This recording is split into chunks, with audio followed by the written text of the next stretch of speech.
Je ne vais pas entamer cette vidéo sans un retour sur l'action des exploitants agricoles, les travailleurs de la terre et également les travailleurs de la mer, les pêcheurs, enfin tous ces corps de métier dont la mission est de produire de la nourriture, de nous nourrir, de produire des aliments et si possible des aliments sains, pas importés d'Ukraine par exemple. Retour effectivement rapide sur le mouvement des agriculteurs. Le monde agricole, on peut le dire, a été trahi par ceux qui sont censés les représenter, à commencer par les FNSEA, les jeunes agriculteurs et la coordination rurale, qui ont très rapidement accepté les soi-disant avancées prononcées par le gouvernement Attal, alors qu'en réalité, vu par l'ensemble des paysans, il ne s'agit là que d'une énième tromperie, que d'un enfumage macronien que l'on connaît, parce que Macron n'est capable que d'enfumage, il est absolument incapable de répondre aux aspirations, aux sollicitations des Français, alors que c'est son rôle, alors que lorsqu'on est président de la République, on est avant tout arbitre et on essaie de créer les conditions les plus favorables pour un bien vivre en France. Or, c'est tout à fait le contraire en France, vous le savez, depuis 7 ans, depuis l'arrivée de ce psychopathe fou, pervers, narcissique, déviant, que plus personne ne nous envie, je peux vous garantir. Je visionnais il y a quelques heures une vidéo qui arrivait d'Afrique et où là-bas on est complètement écœuré, mais complètement dégoûté de voir qu'un pays qui avait une certaine aura, on ne peut pas le nier, une certaine aura, porteur de valeurs humaines, humanistes, etc., se soit doté d'un tel gouvernement. Alors, bon, je mettrai peut-être le lien. Les Africains sont par nature très respectueux de l'héritage des ancêtres, des esprits et surtout de la nature, respect des règles naturelles. Alors ce qui est tout à fait invraisemblable en France, c'est que on est dans un espèce de cloaque, vous savez, qui autorise toutes les perversions, les transgressions, tout ce qui est naturel devient répréhensible, pénalisable. Je me suis arrêté sur deux informations. Une qui est une information majeure, et vous m'entendez toujours, et vous m'entendrez toujours tant que nous n'aurons pas retrouvé une vie normale, lancer ce cri d'alarme, cette alerte majeure, protégez vos enfants. Et une fois encore, je vous renvoie, puisque c'est ma source principale, sur le site de Ronald Guillaumont, profession gendarme, où là nous avons, je ne vais pas entrer dans le détail, mais nous avons des preuves du caractère abominable, immonde de ce que veut imposer Attal aux petits-enfants, enfin aux enfants de 3 ans à 15 ans.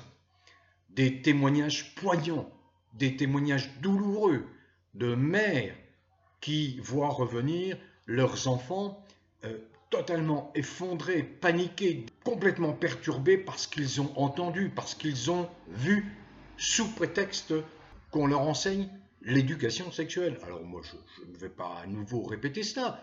L'éducation sexuelle, la sexualité relève de l'intime. Elle n'a rien à faire dans la sphère publique et encore moins dans les jeux politiques ou politiciens, où là, il s'agit simplement de conquérir le pouvoir pour imposer, ses vues. Mais aujourd'hui, on voit bien que qui est au pouvoir et qui veut imposer des comportements contre nature à la population. Macron, tout simplement. Il suffit de voir qui compose le gouvernement.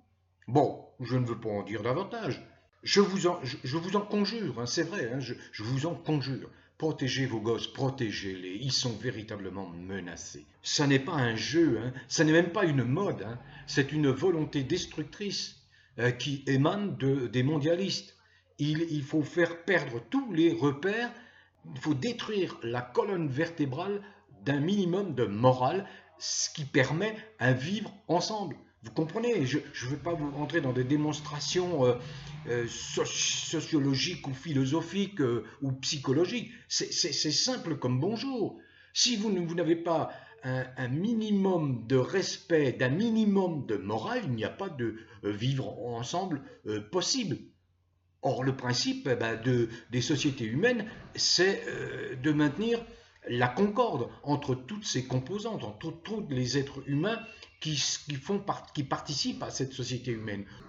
Et instinctivement et intuitivement, on sait, ne serait-ce que par l'observation de la nature, ce qui peut être bon et ce qui peut être mauvais, ce qui entre dans la marginalité ou l'extrême marginalité ou l'anomalie et ce qui est entre guillemets, normal, et le mot qui convient, c'est naturel.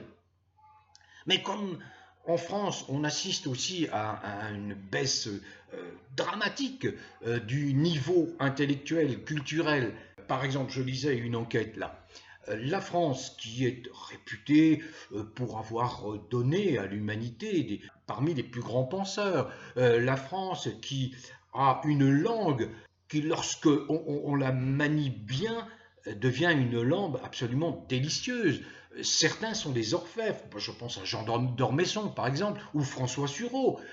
Ce sont des orfèvres de la langue française, mais les mots ont une utilité, les mots ne sont pas une génération spontanée de sons qui sortent de nos bouches, non, et les mots ont une histoire, et leur histoire nous permet de nous raconter, nous permet de bien mieux nous connaître, de permettre d'entrer dans les nuances. La France, j'en viens à ce que je voulais vous dire, pour ne pas être trop long dans mon propos, mais voilà, une enquête a été faite et la France qui se situait il y a quelques années parmi les premiers pays à lire, premiers pays où l'on trouvait un grand nombre de lecteurs. Parmi 15 pays européens, la France a chuté du, je crois, premier ou deuxième rang au 15e rang. C'est-à-dire que la France est bonne dernière en termes de lecture. Les gens ne lisent plus. Les gens ne s'intéressent plus aux mots. Ils s'intéressent à la crétinerie. Les crétineries qui est le leitmotiv de la Macronie. Plus vous rendrez les gens cons, plus vous rendrez les gens imbéciles, plus vous les privez de capacités cognitives de discernement, plus vous êtes dans les objectifs du mondialisme. Alors, je vous en conjure, allez voir, je vais mettre les liens, allez voir, nos enfants sont en grand danger, vraiment sont en grand danger.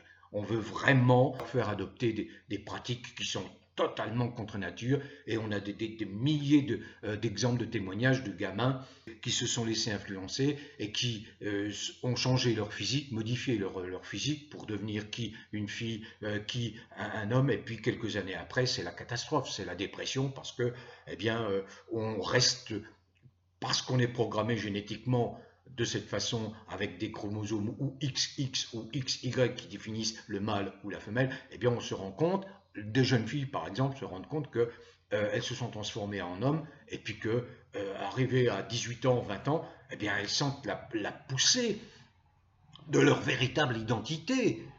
Hein. Il faut pas, vous savez, il y a cette théorie fumeuse, la théorie du genre, qui voudrait qu'il n'y ait plus de sexe, mais qu'il y a X genre. Non, c'est vraiment d'une malhonnêteté criminelle que d'affirmer ça. C'est une des théories fumeuses. Allez sur le site Profession Gendarme. Alors donc je disais que les mondialistes ne cessent pas leurs attaques. Ils sont sur tous les fronts. Certains sont dans le déni, en particulier en France, les moutons de Panurge français. Et puis les complices, les collabos politiciens, bon, qui sont dans le déni. Mais on est véritablement face à une attaque monstrueuse contre l'humanité. Bon, alors je disais, c'est une autre information et je m'arrêtais là, que des experts du Forum économique mondial de Davos, dirigé par un dénommé Schwab, et puis on peut même inclure cette von der Leyen, hein, qui accumule les actes agressifs contre les Européens. C'est une info qui pourrait passer inaperçue. Ils ont adopté comme cheval de bataille le changement climatique. Sauf que depuis quelques années, des experts climaticiens du climat estiment que là, on s'engage un petit peu sur des certitudes qui n'en sont pas. Et il faut accepter ce point de vue, c'est comme ça que fonctionne la science. Il faut effectivement de la contradiction et apporter des éléments de preuve. Alors, comme les mondialistes ont bien compris que cette histoire du climat était une aubaine pour imposer leur vue, pour imposer l'esclavage à toute l'humanité, eh bien, il y a toujours des illuminés et des experts, autoproclamés experts, appartenant au Forum économique mondial. Et alors voilà la dernière. Vous allez comprendre ce que je veux vous expliquer. La dernière, selon une étude donc du Forum économique mondial, un illuminé, hein, euh, il paraît que faire pousser sa propre nourriture, avoir son propre petit jardin ou jardinet, ou ses petites cultures sur son balcon quand on est dans un immeuble collectif en ville, eh bien serait la cause du dérèglement climatique. Vous avez bien entendu. Bien pire que lorsque monsieur Bill Gates, le misanthrope, hein, qui fait tellement de bien à tout le monde, hein, qui invente des fausses pandémies, qui invente des campagnes de vaccination là où il n'y en a pas besoin. Je vous rappelle que Bill Gates est sous le coup de procès extrêmement graves, notamment en Inde, pour avoir causé la mort, c'est ce que reprochent les Indiens, hein, la mort de milliers de gamins qu'on a forcés à se faire vacciner alors que ça n'était absolument pas nécessaire. Alors voilà, ils expliquent, ces soi-disant experts, que les aliments cultivés localement sont les ennemis publics de l'environnement. Voilà, ce sont, comme je le lis là sur le site sur lequel je vais vous renvoyer, sont véritablement des fanatiques. Hein, c'est comme ces wokistes, hein, c'est comme ces gens qui ne respectent pas les règles naturelles entre humains. Ce sont véritablement des fanatiques. Ils sautent sur toutes les possibilités de vous nuire, alors que là, manifestement, comment peut-on imaginer que vous, dans votre petit jardin, cultivant des carottes, des radis, des pommes de terre, du basilic, etc., vous êtes, vous, responsable du dérèglement climatique que vous attentez, vous nuisez à l'environnement. Non, ce n'est pas sérieux. Voilà. Juste un mot pour conclure. Je pense que, en apparence, pour les agriculteurs, les exploitants agricoles qui avaient soulevé une grande espérance, je le reconnais, moi-même j'étais très heureux, mais les agriculteurs n'ont pas été soutenus suffisamment par la population française. J'appelais les salariés, j'appelais tout le monde à bloquer la France, à arrêter quoi, hein, une grève générale illimitée pour soutenir les agriculteurs. Mais leur mouvement a marqué les esprits, leur mouvement continue aussi à Bruxelles contre l'Europe. Je pense que c'est un moment d'arrêt, mais qui est, selon moi, provisoire. Voilà. La roue tourne, je le répète. Je ne suis pas quelqu'un de naïf. Je vois, hein, il y a beaucoup d'éléments qui laissent à penser que ça va changer. Le problème, c'est que quand on est mal, quand on souffre, eh bien, on est impatient de guérir de tout ça. Voilà. Bon, mais on a des fous, des fous. Voilà. Il faudra s'interroger sur le pourquoi ces fous ont atteint le pouvoir. C'est ça la grande question. Et ne plus reproduire ces schémas complètement dingues. Complètement dingues. Bon, jusqu'à s'en prendre à nos gosses.